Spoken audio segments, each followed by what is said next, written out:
Good morning. This is Birra Moretti. Yes, Birra Moretti. This is an Italian beer. And I'm not going to say anything derogatory about this for obvious reasons. Well, maybe it's not that obvious, but if you know, you know. Let's just leave it at that. But it's actually nice. It's actually a nice beer. Yeah, it's a nice beer. But anyway, yeah, Birra Moretti. But this morning I wanted to talk about something else I know nothing about, which is chess. I want to tell you a few stories in relation to chess. I never bothered to learn chess because I could see no application for it, so I never bothered my arse. Why would I bother my arse learning something I have absolutely no application for when I could be learning something that I have an application for or what is conducive to the goal? But I couldn't see how chess was. But I used to, then when I came to the hostel, I met up with a philosopher who used to sit in the hostel, used to live in the hostel during the COVID times, and we used to have a lot of conversations together. He was very good on the English philosophers, you know, Stuart Mill, Berkeley, Locke, and the English philosophers, and he studied a lot of Jung. He studied Jung in London, and he'd spent 10 years in a Buddhist monastery. So we used to have quite a lot of interesting conversations. But he offered to teach me chess, and then given the opportunity and seeing as he was offering, I said to myself, all right, so fuck it, I might as well learn it, just in case I'm missing something. So then anyway, he started to teach me chess, and I quickly realised that he was a mediocre player at best. So I said to myself, I can speed up this whole process if I find the best and learn from the best, and then continue to play him. I can very quickly improve at this game. So I found the best to sit down here in the park. They're grandmasters that play here. They're professional chess players because they play chess here all day for 2 lev a game. They play on the clock. It's the speed chess with the 5 minutes aside, or some of them play for no clock. They'll play for up to an hour for 2 lev. But they're really excellent players. Like the best, I'm telling you, the best. Especially one lad in particular. He's the best I've ever seen. And they play here in the park. So I came down to the park and I learned 6 open moves.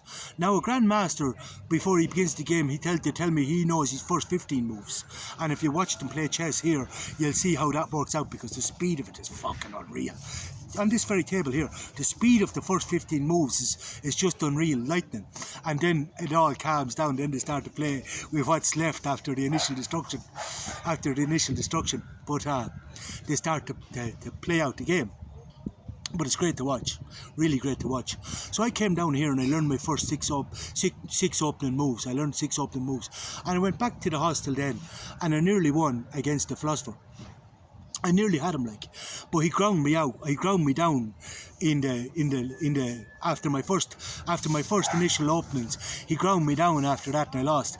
But then he adapted to my moves, and then he was able to beat me quicker because I needed to come back to the park. And I went, well, hello, sir. How are you? Back for another game? There's one of the chess players there now,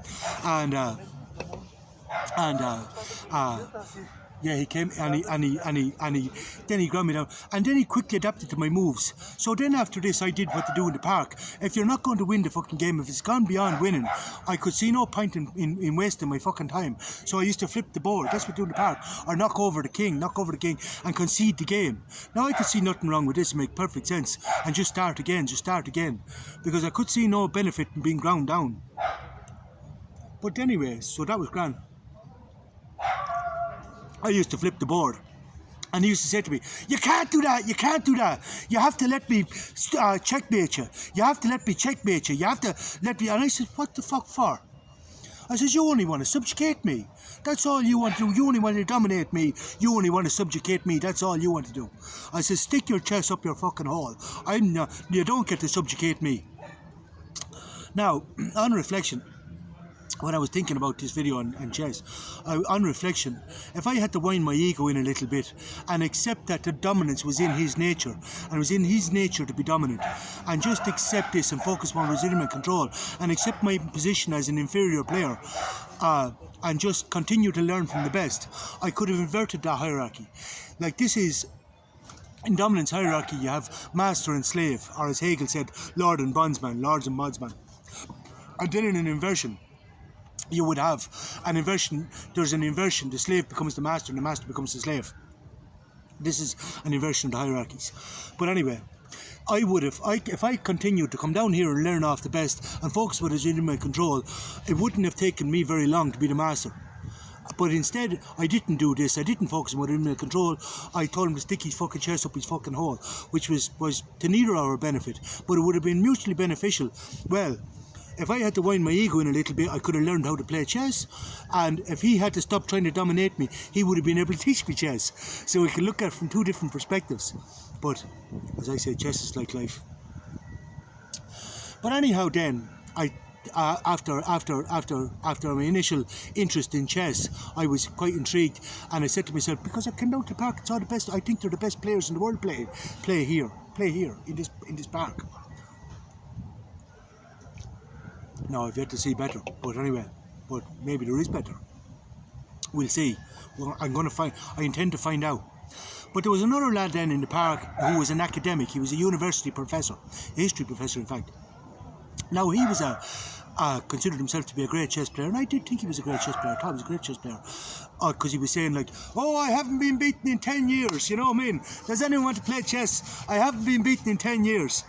And I says, "Well, sure." I says like, "Yeah, no, he was a good player. Now he was a good player." And yeah, he used to whop anyone that come into the hostel, and we had some good chess players come into the hostel. But I said, I'm interested in streaming this chess. I said, I want to promote this market. I said, there's a market for this shit. I said, I want to stream chess, and I still will. I still intend to stream chess. I actually filmed the game here the other day, one of the lads. But anyway, I said, I want to stream chess. I said, are you interested? I said, maybe we can do something together. I can stream you playing. I says, or we can get people to play online. We can get people to play and we can stream the games. We'll work something out, I said. But I want to see how good you are. Will you come to the park for a game? Came down to the park here for a game. He's handed his arse on a plate. He was whopped. And I said to him, well, you're not much use. I said, you're not really worth a shite to me, because you're not the best. I said, not only you're not the best, I said, you're a long way off the best. Now he's whopped. And I said, you're a long way off the best.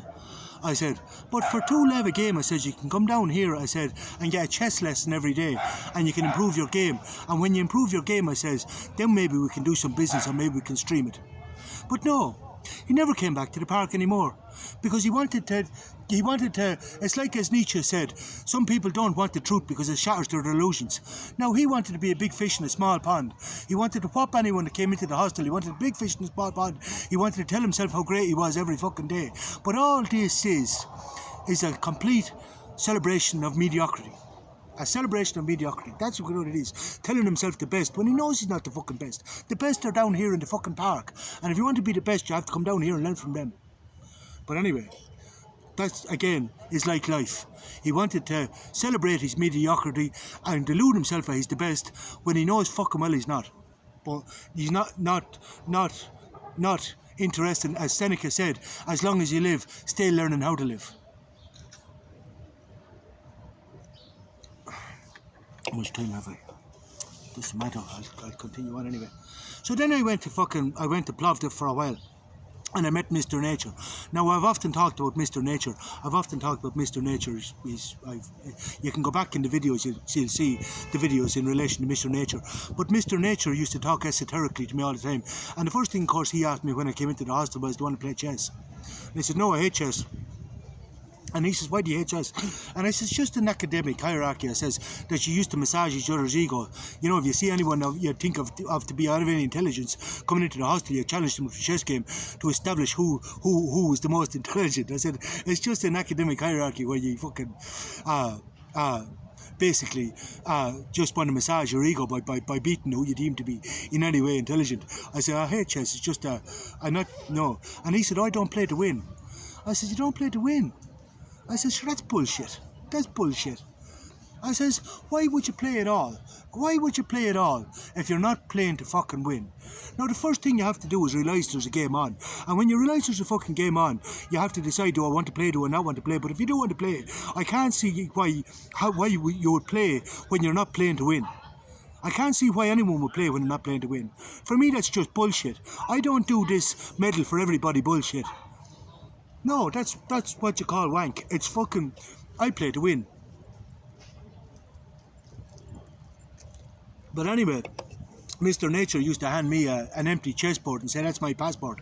And I used to hand him back put the pieces in and hand him back the chessboard with the pieces in, and I used to say, that's my passport. Now that was an example of the esoteric conversations that we used to have. You can just work that one out yourselves. But anyway, moving along. So there was Mr. Nature anyway, playing one of the guests in the hostel one night. And I was sitting there drinking a beer, just watching the game. And your man says to me, you're a very good observer of the game, Dave. And I says, yeah, but I'm just watching you pushing pieces around the board. I'm not working out why he made that move. I'm not working out why you made that move. I don't give two fucks. I'm just watching you pushing the pieces around the board, but I'm not attaching any meaning to it. And he says, oh, yeah, right. And I said, I'd hate to go through life like that, which is the truth. I would hate to go through life like that. And after that, then Mr. Nature did actually start to apply himself to learning the game and start improving his game. He wanted to fucking start to win. For starters, he no longer wanted to be an observer. He wanted to play. He wanted to play, and not only play, he wanted to play to win. But he started learning how to win, how to play, learning how to play. Because you want to win, you have to learn how to play. You have to pick a side, and you have to understand the rules of the game, and you have to understand that each piece has its own role, can move only within certain parameters. The knight, the rook, the bishop, the queen, it's a hierarchical system, right down to the pawn. But the pawns can only move within certain parameters. They all have a role, it can only move within the certain parameters. And the trick then is to be able to utilize each piece to your advantage, to its best advantage, to what's conducive to the win. So yes, I was right in the first place. It is learned behaviour, but where the critical thinking comes into it is how to apply that learned behaviour. And then when you come down here to the park, when you think you're able to fucking play, come down here to the park and play, and that's when the critical thinking comes in, because you don't get to sit for an hour over the fucking piece. You have to think. How fast can you apply that learned behaviour? How fast can you move? Because you haven't got all fucking day here. You're playing at a different level here. That's why I bring anyone who's worth a shite in the hostel now, I bring them down here to get their ass whopped and just show them that this game can be played at a whole different level. Oh, I'm out of time. I can't. Yeah, I've a few minutes to tell me the last story. So then, that was grand. We had another esoteric conversation. One of the boys came into the hostel the other day. He lives in the hostel. And he came up to me and he said, would you like to play chess? I said, no, I hate chess. I said, I play chess all day, every day. I said, life is like chess. I play chess all day, every fucking day. And he says, yeah, life is like chess, he said as he took a seat. And he says, one wrong move, he said, and you could lose your queen. I said, oh, that's the truth. One wrong move and you could lose your queen. How true. And then he said then, and the king has to be very careful. The king can only move one space at a time, and he has to be very careful, like in how he moves. He has to watch his steps. He has to tread carefully. I says, yeah, that's true too. But I thought about losing the queen, and I said to myself, the man is right. One wrong move and you could lose your queen. But that's a fear. And I thought about that, and I said to myself, but that's a fear. And that fear is not good play. That's not good play. If you're afraid to lose the queen, or you're afraid to lose a pawn, when I first started playing, I said, oh, you took my fucking pawn. Oh, you took my fucking Jesus knight. Too attached. And to be too attached to these pieces is not good chess. The trick is to learn how to utilize them to your best advantage, and this in the event that you have to sacrifice them, so be it. I remember one game of a fella who came to the hostel who was he was a great chess player, but he was playing like in chess championships since he was a small boy, and he sacrificed his queen in a very strategic move. He sacrificed his queen in the first 3 moves and won the game in about another 2 or 3 moves after this. That was what you call good chess. But my point is, as your man said, yes, one wrong move you can lose your queen, but the big takeaway is sometimes you have to sacrifice the queen to win. Or you might have to sacrifice other pieces, but if you're playing trying to clink each and every piece, that's not good chess. Yeah. as I say, first of all, you have to learn how to play, and then you have to come to the realisation that this game can be played at a whole new level, and come down here and we'll play here in the park against the best. Good morning.